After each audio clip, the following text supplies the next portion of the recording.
You guys feel like it's still 2023? 2024 was weird. Like, I haven't started writing the script yet, but I'm pretty sure we only got one good movie this year. Alright, here we go. Back in 2017, when Wolverine landed on that tree stump, I kinda stopped caring about superhero movies. Deadpool and Wolverine is a reminder of why this genre was fun. While most movies have guys fight in a wasteland, these guys fought in a car.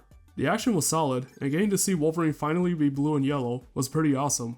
I thought this movie was gonna be boring, because the trailers didn't show much, but it made for some pretty cool surprises in this one.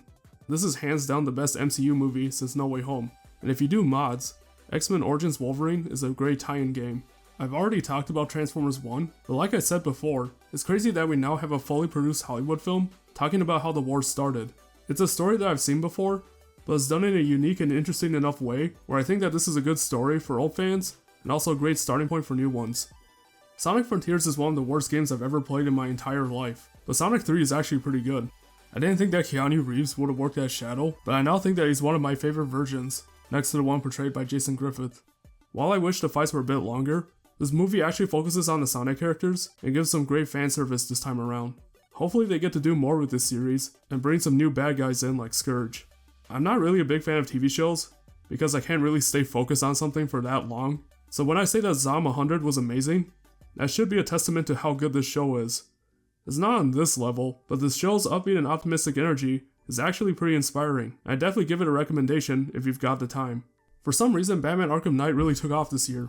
While the combat is really awesome, I thought that the tank sections and lackluster boss fights made this one of the weaker Batman games. By itself, this game is one of those games you play for a couple hours, and then try to get a refund for it on Steam. But thanks to modding, I don't know why I said that like a commercial, you can now finally play this game like it's the Batman movie from 2 years ago. You can play as Lego Batman, Jinx, Shredder, and even an actual penguin.